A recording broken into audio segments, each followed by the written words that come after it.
Welcome to the third video in the Just In Case mini-series sponsored by Quality and Equality, an OD consultancy firm based in Oxford, United Kingdom. My name is Mayan Chung Judge and I'm the director of the firm. This mini-series is called just in case you need to be reminded of something, just in case that you want to refresh your memory, just in case you want to know a topic better, or just in case you didn't know. Today we are joined by Dr. Glenda Eoyang, who is a pioneer in the field of human system dynamics, which she founded. And Glenda uses her methods and model to help others to see pattern in chaos around them. So understanding the pattern in simple and powerful way, Glenda enabled people to take practical steps to shift chaos into order. In fact, that Glenda has a famous quote, instead of problem solving, is really about pattern shifting in complex time. And in this video, Glenda is going to talk about problems into patterns by unpacking 4 questions for us. And this is part 1 of a 3-part series. I hope you will enjoy the rich feast that Glenda has laid out for you. And Glenda, may I, on behalf of everybody, say thank you to you for investing your time to make this series. Over to you.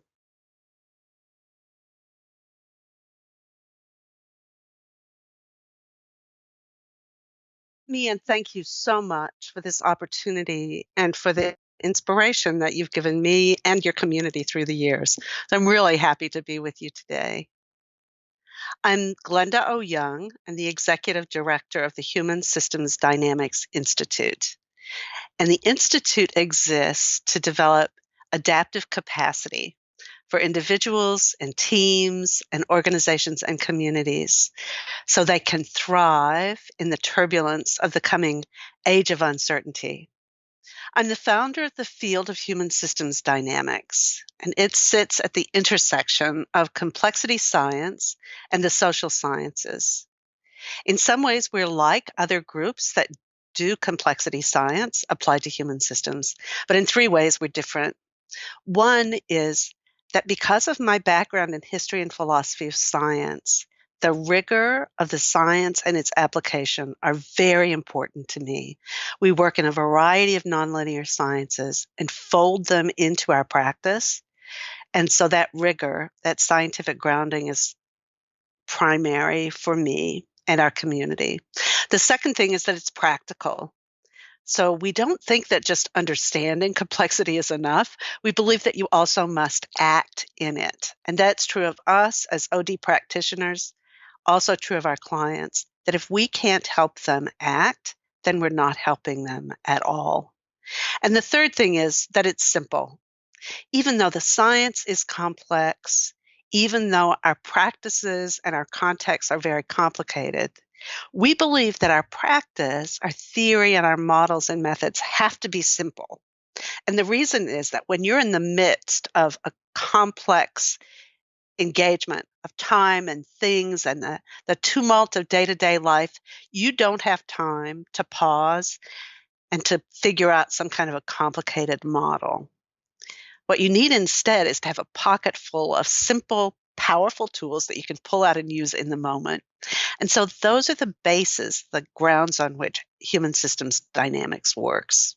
I began this work in 1986. I was an entrepreneur in the high-tech sector. And I came to realize that the leadership and management and organization development theory and practice of the time was not serving us well in this more complex, more high dimension, global, high pressure environment. And so I began to look around for an alternative. And because of my fascination with the history and philosophy of science, I landed on what we knew then as chaos theory. We know it now as a whole range of nonlinear dynamics and sciences that deal with unpredictable, open, high dimension, massively entangled systems. And since that time, I've been drawing lessons from that system and all of those different ways of thinking about complexity into a practice that helps people deal with what we call wicked problems. And a wicked problem is one that is so deeply entangled that there's no solution. Problems like poverty and social justice, where no solution is possible, but all kinds of action are possible, that we're able to take action and shift those wicked issues, even though we can't solve them. And that's the place where HSD does its work. Well, the place. I've been in my home and locked down since the middle of March. That's about 8 weeks now. That's the longest I've been at home in the last 10 years. I travel to work with clients all around the world. So in the last 6 months, I've been in Johannesburg working with Wits University, designing an interprofessional practice program for their health sciences school. It includes 10 different disciplines and 1,200 students. And the goal was to bring them together in learning and practice to transform the healthcare system, to make it more client-centered, team-oriented. And that design for medical students and for all kinds of health professions was the work I was doing in Johannesburg. And then right before the lockdown, I was in the state of Wisconsin. I was working with their chief public health officer, who's an HSD associate. And we had planned this session 6 months ago, and we were going to do team building and strategy development. But it happened that I was there on the eve of their shutting down and going into quarantine. And so we spent the time working with Jean and her staff to prepare for what was to come for themselves and their communities. And so those are the kinds of things that I do. I work in lots of different disciplines and lots of different places. I'm also the leader of a community of HSD professionals, global, about 850 people who work in a variety of fields, from public policy advocacy to NGOs to social justice to education, everything from deans of medical schools to kindergarten teachers. And in each case, they take the practice of human systems dynamics, adapt it and adjust it for their environments, and implement it to deal with whatever wicked issues stand in their ways. So, what I'm going to be sharing with you is a feature and a function that we've discovered is going to be very important in the future of organization development, and that is the future. Each of you stands in a place and a time that is key for your clients to prepare for the future.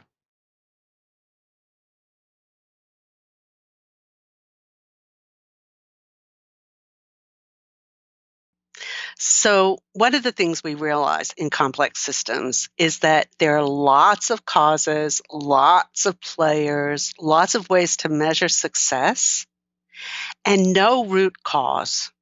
And what that means is that traditional problem-solving approaches, where you go, see the problem, analyze it, break it into parts, solve the parts, put it back together, that those approaches to problem solving do not work in complex systems.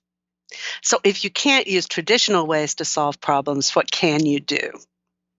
Well, that's the way we approach problems in HSD. We say, what if, rather than thinking about a wicked problem, you thought about a wicked pattern? Rather than a wicked problem that cannot be solved, can you think about a wicked pattern that may be shifted by something you can do? So we think about patterns, and patterns are very specifically defined in human systems dynamics. They are similarities, differences, and connections that have meaning across space and time. So let's look at each of those pieces. So the similarities in a pattern, in a human pattern, are what hold it together. So let's think about culture as an example. So if you think about what are the similarities that make a culture a culture? Is it the way people dress? Is it the language they use? Is it their shared story and history? That all of those are patterns, are parts of the pattern that define the culture. Culture is a complex, wicked, not always a problem, wicked possibility. The second part is differences. So the differences in a system articulate meaning and meaning making. They also hold the energy for change. So in a culture, some of the differences you may have would be silos in the organization, levels of power, race, gender, areas of expertise, status, history, language, country of birth. All of those are differences that make a difference within the culture. Now, sometimes those differences, if they're not addressed, can cause splits so that you have two patterns rather than one. But if they're in the same pattern, if they come together, then those differences can become ways to understand more, to learn more, to make a pattern that's lively and healthy. The last part, which we call connections, is the flow of information that goes from one place to another in the system. It connects parts across the system. So in culture, you might think of it as meeting protocols or reports or measurement or dialogue. Any way that information or energy flows across the system is what holds it together. So you can think about culture as these three characteristics of a pattern: similarities and differences and connections. And when you do, if you want to change the pattern, if you want to tame a pattern issue, you shift the similarities, you shift the differences, you increase or you decrease the connections.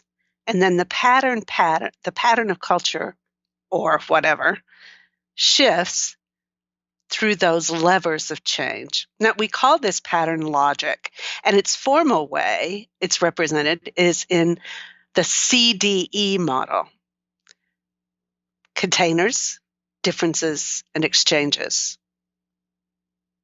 And so what we can do to tame a wicked issue is to reframe it from a problem to be solved into a pattern to be shifted, see within it the components of that pattern, the similarities and differences and connections.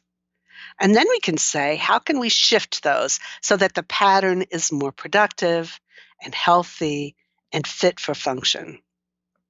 So that's the way you tame a wicked issue.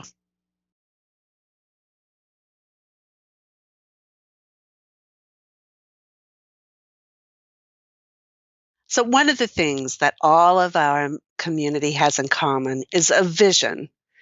And our vision is that people everywhere thrive because we see patterns clearly, we seek to understand, and we act with courage to transform turbulence and uncertainty into possibility for all.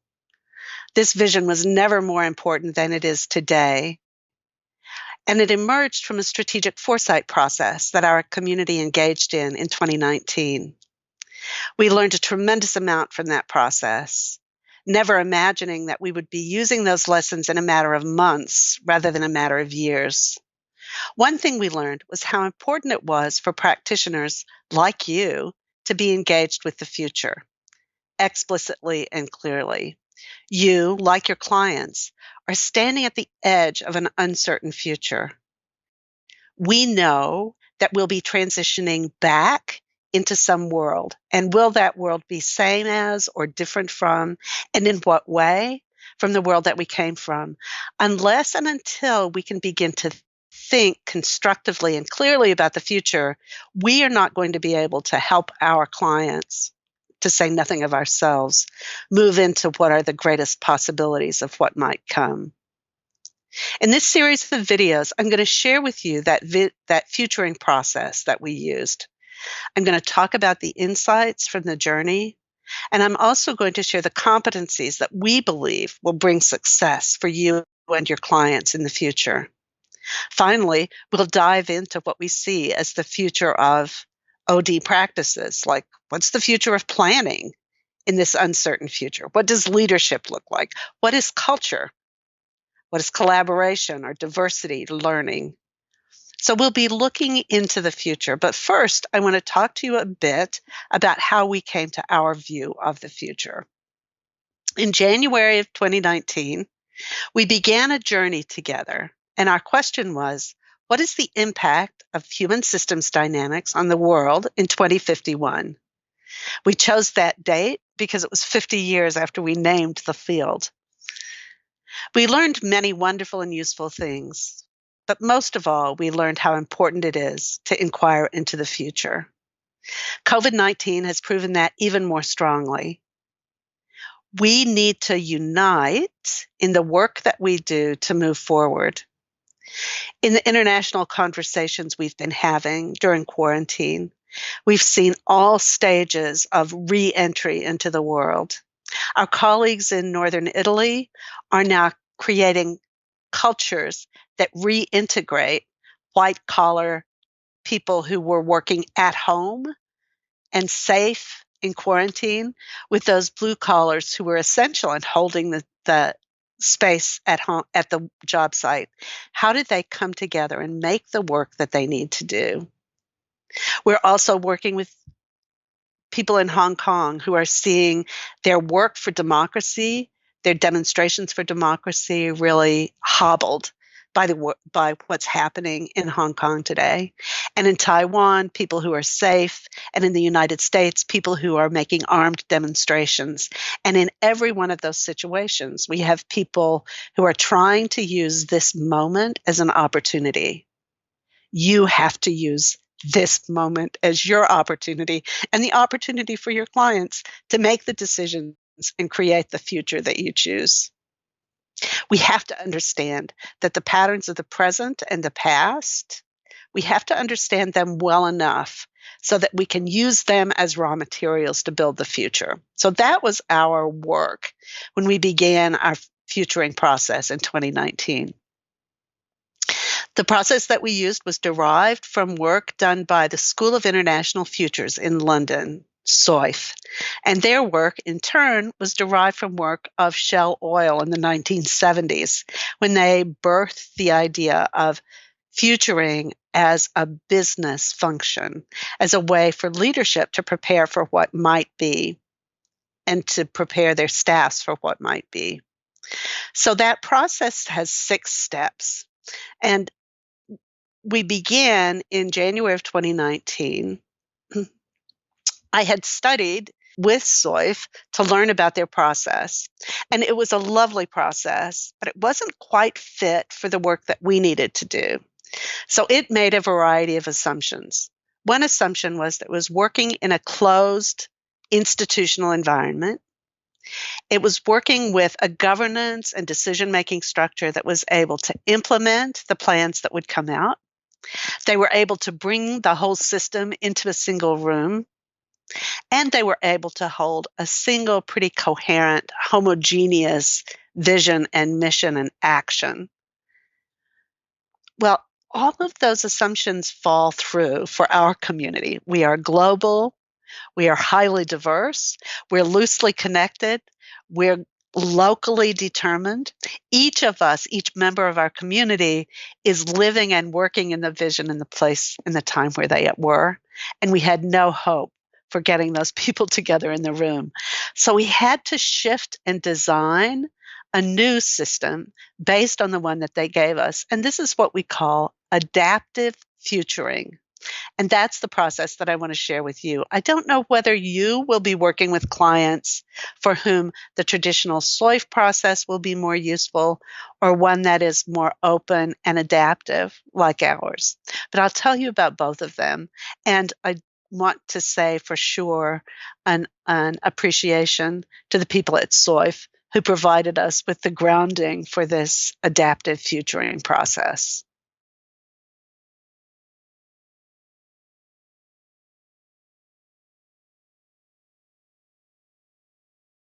Adaptive futuring is a 5-step process that we use to bring a community of 100 people from around the world together to imagine what the future would be. Now, our question was, what's the impact of human systems dynamics on the world in 2051? But in order to do that, we had to think about what the world would be in 2051. So that was the place that we began. Step one is to scan the horizon. So after an initial webinar to launch the process, we spread out into all different directions and used our networks to see what we could see about the future. We looked to futurists, we looked to current leaders, we looked to institutional and community perspectives. We looked at nation states and looked at global questions and issues. We focused on a set of categories that had been defined by SOIF. It's called STEEP: society, technology, ecology, economy, politics. STEEP. Our community added two more, healthcare and education, because those two areas are key to what we want to see in the future. So we use these categories as kinds of filters to bring in and analyze materials. So we did that for about 6 weeks. We added materials online. We talked in small groups. We reflected. We read. We shared some of the problems that we saw and possibilities that were there. It was great fun.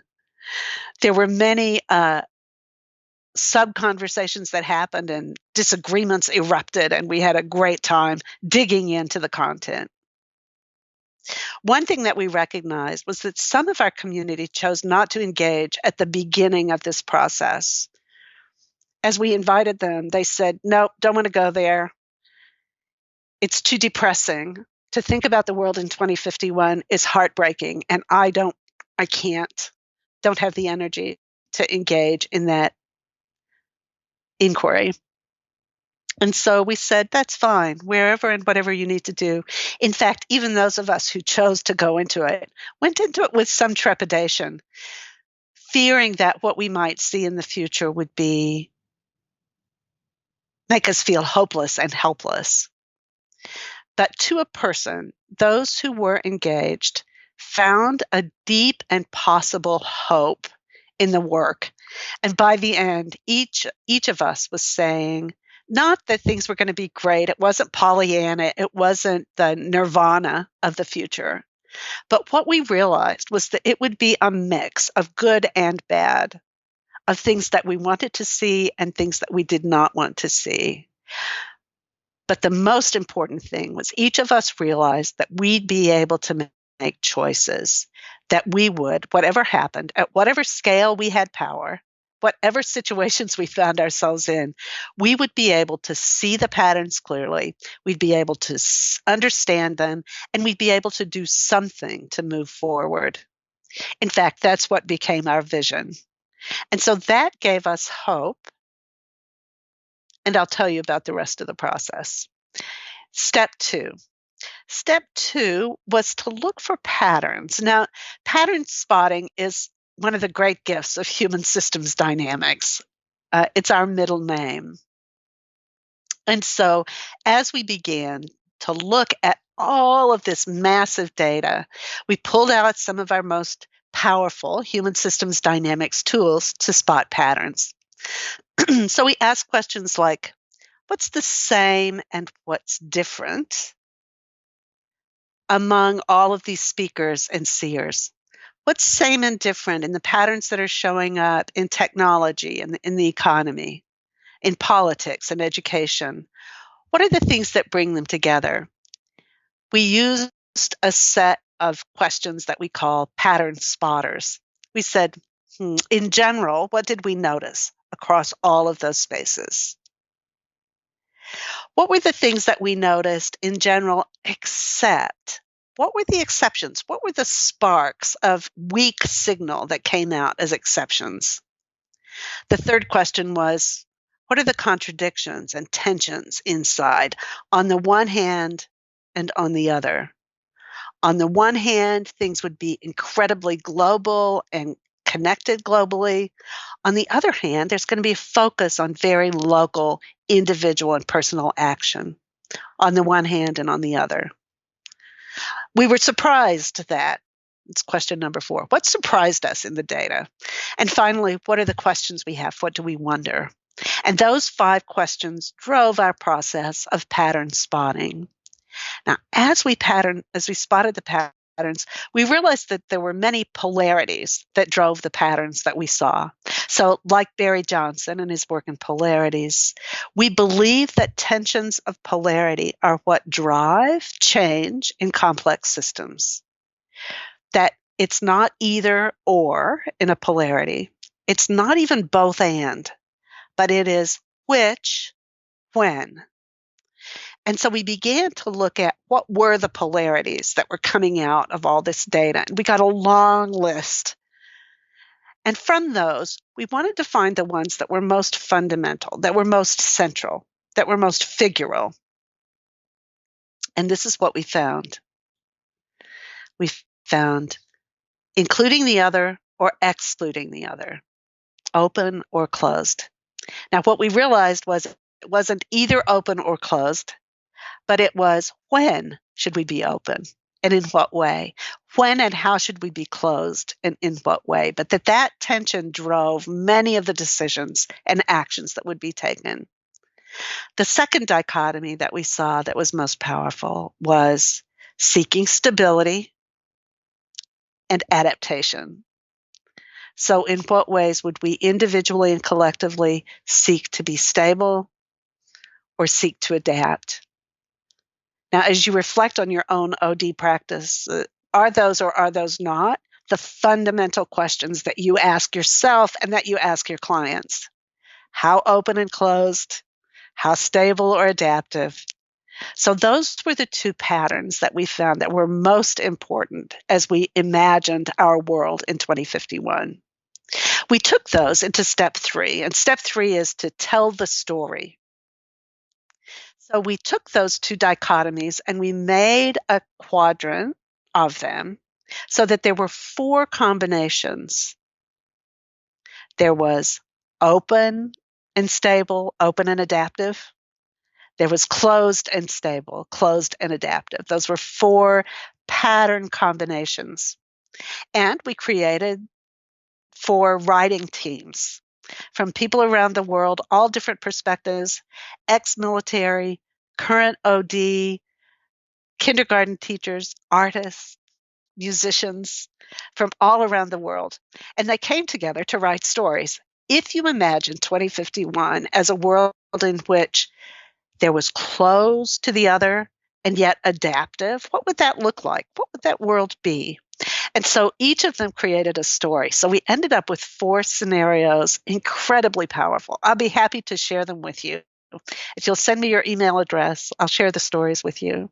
They sparked a kind of possibility that was transformative for each of us and all. So we told the story. Our next step was to say, well, if that's the world, what's the pattern that we want to contribute? What is the impact that we want from HSD into that world? Now, we didn't know which scenario. In fact, we can be pretty sure it's not going to be any of those 4. But we can begin to think about what it is. And in that space, out of that conversation, emerged a vision and new simple rules to shape the pattern of human systems dynamics in the future. Given that context, I want to share the vision with you again. People everywhere thrive because we see patterns clearly, we seek to understand, and we act with courage to transform turbulence and uncertainty into possibility for all. Now, we saw that vision as 2051. We had no idea that it would be relevant in a matter of months with COVID-19 as opposed to a matter of years. We were thinking years and decades. We are living that vision today in all parts of the world. The same is true of our simple rules. So we've always had a set of simple rules that guide and shape the patterns of our culture as a community. And these are the ones that emerged for us out of our HSD 2051 process. Turn judgment into curiosity, zoom in and zoom out, Focus on what's true and useful. Connect with stories and impacts. Transform difference into opportunity. And celebrate life. Step 5 is the now what step as we talk about it. We call it backcasting. It's a futurist technique of imagining what the future is and then backing up to say, if that's what we want to be in 2051, what do we have to be in 2041? What does 2031 look like? And ultimately, what are we going to do in this next year? And so for that process, we used a lovely tool called the implications wheel, the I wheel, to say, if this happens, what are the implications and possibilities? And which of those do we want to carry forward into the space that we go? All of that work, when we got to the backcasting, as we were just ready to put the final touches on our 2020 plan, the quarantine hit. And so our whole structure and plan, the turbulence came. And so we have spent our time since mid-March looking for and touching patterns to see them well, seeking to understand ourselves and each other and this world in which we're working, and transforming turbulence into possibility for all of us. So what I'm going to be sharing with you in the future through other videos are what those possibilities are. We're going to talk about what were some of the things that we found about this future and what's that going to mean for the work of you as an OD professional in the future to come. We're going to share the 3 fundamental competencies that we think are going to be necessary. Same competencies for you and your clients. And finally, we're going to look at what's the future of particular functions that we do in OD. What does planning look like? What does collaboration look like? What will leadership look like in this future? And our invitation is for you to take these ideas into your own practice and into your own reflection and into the possibilities that you see for yourself and your clients.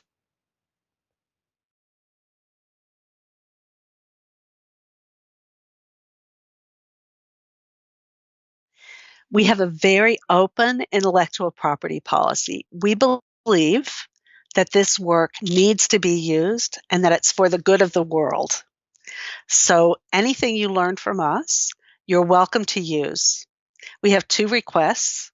Please cite the source. Send people to the Human Systems Dynamics Institute website so they can learn more. And the second thing is that you teach back into the community. No one uses human systems dynamics tools without learning something. You can't help yourself. And so as you use the tools and as you learn, please teach back into the community, share what you learn so that we continue to be an ever-growing, ever-learning group, a community of praxis. Thank you, Glenda, for sharing your thoughts and experience on this relevant topic of problems into patterns. The first bit of explaining patterns are so excellent, and I finally really gets it. And so thank you very much. And I hope that all of you who enjoy this presentation will find ways to discuss this video with all the different concepts with your friends and colleagues at work. And if you'd like to contact Glenda to continue this conversation, her email along with her biography and links to various resources are in the description of this video. As she say, HSD are very generous in sharing the resources. And so a big thank you to you again, Glenda, for taking the time to share. And we look forward to hear more about human system dynamics in the coming videos from you. And everybody stay safe and stay well. All the best wishes from Oxford.